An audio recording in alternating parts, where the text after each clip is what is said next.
سکتا ہے۔ یہ پورے 5 واقعات سن کر ماں کا من ادارے کا مطلب سمجھ میں آ گیا ہوگا۔ ماں کا من ادارہ ہو جائے، ماں کا من ادارہ ہو جائے تو دن کا بھی تارا ہو جائے، گلی گلی میں ماں نہ بھٹکے اس کا ایک سہارا ہو جائے، ماں کا من ادارہ ہو جائے، ماں کا من ادارہ ہو جائے۔ خصومتوں کے شعلے بجھائیں، آؤ امن کا پیڑ لگائیں، آ آ کہہ کے سب کو بلائیں، جس کو بھی ماں سے پیار ہے وہ تو آئے گا ضرور، جنت کی یہ بہار ہے وہ سمجھے گا ضرور، اور سمجھ کے صدقہ دینے کی کوشش بھی کرے گا ضرور۔ سود سے مال بڑھتا نہیں اور صدقات سے مال گھٹتا نہیں، خیر کی نیت رکھو تو خیر ہی ہوگا۔ اے صدقہ پریشانیوں سے آسانی کی اور بیماری سے صحت کی اور لے جاتا ہے۔ اپنی بیماری اور جان و مال کے حفاظت کے لیے صدقہ نافلہ دیتے رہو، کیونکہ یہ صدقہ کبھی بھی دے سکتے ہیں، اس میں تاخیر نہیں ہونی چاہیے۔ مال میں سے غریبوں کو حصہ نہ دینے والوں کے قبر میں اژدہا کا ہار بنا کر گلے میں ڈالا جائے گا۔ وہ اژدہا اسے اپنے جبڑے میں لے کر بولے گا، دیکھ دیکھ میں ہوں تیری دولت۔ کبھی کوریا کے سانپ دیکھے ہو، اژدہا دیکھے ہو، تصور کرو تو دل دہل جاتا ہے۔ ارے دولت والو خوف کھاؤ، اتنے دن تو غفلتوں میں بیتے مگر اب تو ہوش میں آؤ، اس تاخیر کے لیے توبہ کرو اور اس ادارے کے لیے صدقہ دے دو۔ باغ میں بہار چاہو، دل کا قرار چاہو تو صدقہ دے دیا کرو، جتنا اخلاص ہوگا اجر اتنا ہی زیادہ ہوگا۔ بدنیتی سے زندگی کی بچی کچی پونجی بھی ضائع ہو جائے گی، اور تو اور ردی چیز دینے کا بھی ارادہ نہ کرو۔ حلال و پاکیزہ مال ہی دو، خدا خود پاک ہے اور پاک چیزوں کو ہی پسند فرماتا ہے۔ جو تمہارے لیے پسند کرتے ہو وہی دوسروں کے لیے بھی پسند کرو۔ بہترین اجر چاہو تو بہترین مال ہی دو، اپنے اندر جھانکو اور نیتوں کا جائزہ لو۔ حرام مال نہ کھاؤ، نہ ہی اس ادارے کو دو۔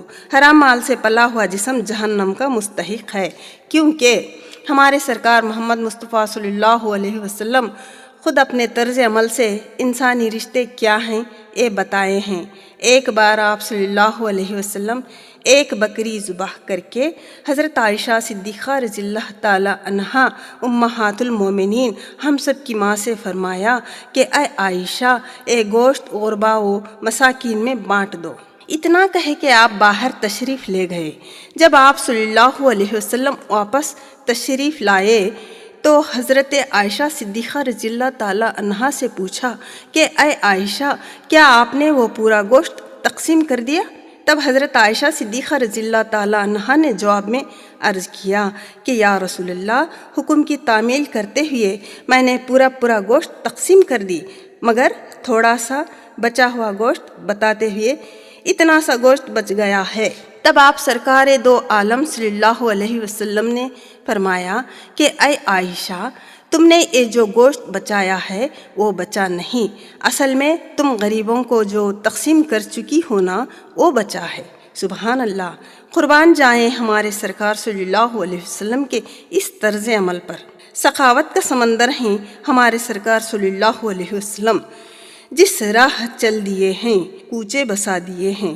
امیدوں سے پہلے عمل کا ہونا ضروری ہے۔ اے ظاہری سامان کے دیوانوں، باطنی سامان ہی تو ساتھ میں آنے والا ہے۔ اے صدقہ بری موت سے بچاتا ہے، عمر بڑھاتا ہے، بلاؤں کو ٹلاتا ہے، کوڑ اور اجلی بیماری سے بچاتا ہے۔ امید رکھو تو اچھا صلہ ہی ملتا ہے، جیسا کہ عمر میں برکت۔ یہ عمر میں برکت کیسے آتی ہے؟ ایک واقعہ سنو۔ ایک نوجوان کو ملک الموت نے خبر دی کہ کل تیری روح قبض کرنا ہے۔ دوسرے دن دیکھو تو وہ نوجوان زندہ ہے، اپنے آپ کاموں میں لگا ہے۔ تب حضرت داؤد علیہ السلام نے اسرائیل علیہ السلام سے پوچھا، آپ نے تو بتایا تھا کہ کل وہ نوجوان مرنے والا ہے، مر جائے گا، مگر وہ تو زندہ ہے۔ تب اسرائیل علیہ السلام نے جواب میں کہا کہ میں نے تو اس نوجوان کی روح قبض کرنے کے لیے گیا تو تھا، مگر میرے جانے سے پہلے پہلے اس نے ایک مسکین کی مدد کی اور زکوٰۃ دے دی، تو اس غریب کے دل سے دعا نکلی اور وہ دعا قبول ہو گئی اور اس نوجوان کی عمر میں برکت آ گئی۔ جو اللہ کے کاموں میں لگ جاتا ہے تو اللہ تعالیٰ اس کے کاموں میں لگ جاتا ہے۔ اللہ اکبر، اللہ اکبر۔ سخاوت کا سمندر ہیں ہمارے سرکار صلی اللہ علیہ وسلم۔ ایمان کی حرارت والے ہی حساس ہوتے ہیں۔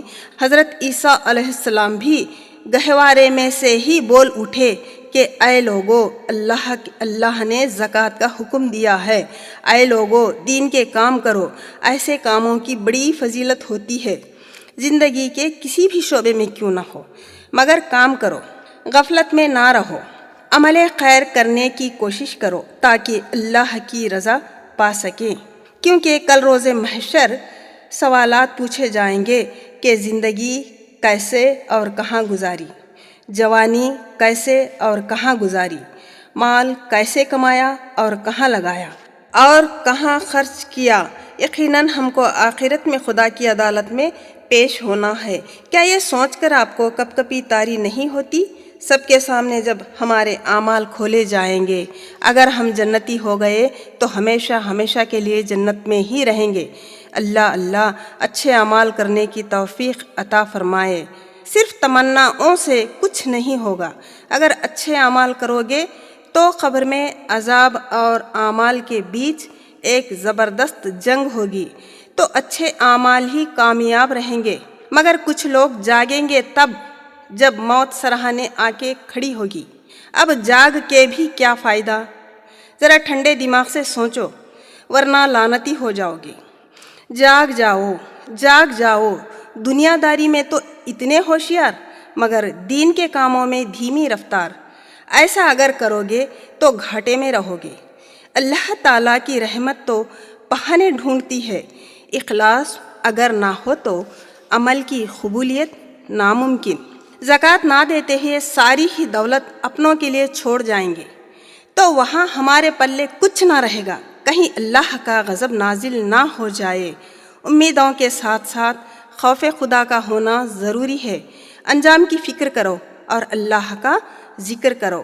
زکوٰۃ نکالے بنا جو پیسے تجوری میں رکھے ہو گن گن کے سنو تو وہ پیسے کیسے؟ جیسے دودھ کا ابال، وہ دکھتا تو ہے پر ٹکتا نہیں۔ اسی لیے آپ سبھی خیرات کرو گے تو مشکلوں کا رخ بدل جائے گا۔ دنیا کے دھاروں میں بہنا ہی کوئی کمال نہیں، پر دنیا کو اپنے ساتھ میں لے کے چلنا ہی تو کمال ہے۔ دل کا غنی ہونا اصل دولت مندی ہے۔ ذرا آگے سنو تو صدقہ کی طاقت کتنی ہے۔ اللہ تعالیٰ نے مخلوق کی رہائش کے لیے جب زمین بچھائی تو وہ زمین خدا کے خوف سے ہلنے لگی، تھر تھر تھر تھر کانپنے لگی، ہلنے لگی۔ تب اللہ تعالیٰ نے اس پر زیادہ وزندار بڑے بڑے پہاڑوں کو ستونوں کی طرح کھڑا کر دیا، اور آگے پہاڑوں سے بھی زیادہ طاقتور لوہا دنیا میں پیدا فرمایا۔ یہ لوہا چٹانوں کو بھی چور چور کر دیتا ہے۔ اب آگے لوہے سے بھی زیادہ طاقتور آگ کو پیدا فرمایا۔ اے آگ جو لوہے کو بھی پگھلا دیتی ہے۔ اب آگ سے بھی زیادہ طاقتور پانی کو پیدا فرمایا۔ اے جو پانی جلتی ہوئی آگ کو بھی بجھا دیتا ہے۔ اب آگے غور طلب بات تو یہ ہے کہ ان سب سے بھی زیادہ طاقتور ہوا کو پیدا فرمایا۔ یہ ہوا جب چلتی ہے تو بہتے ہوئے پانی کے رخ کو بھی بدل دیتی ہے۔ اب آگے غور طلب بات تو یہ ہے کہ زمین سے طاقتور پہاڑ، پہاڑ سے طاقتور لوہا، لوہے سے طاقتور آگ، آگ سے طاقتور پانی، پانی سے بھی زیادہ طاقتور ہوا، ہوا سے بھی زیادہ طاقتور کیا ہوگا؟ ہوا سے بھی زیادہ طاقتور ہے صدقہ۔ یہ صدقہ ہمارے سارے ہی بلائیات کو ٹلا دیتا ہے۔ خود ہمارے سرکار دو عالم صلی اللہ علیہ وسلم نے فرمایا ہے، اسی لیے غریبوں کو گلے سے لگاؤ اور صدقہ دے دیا کرو۔ سب سے برا ولیمہ تو وہ ہے جس میں صرف بڑے بڑے دولت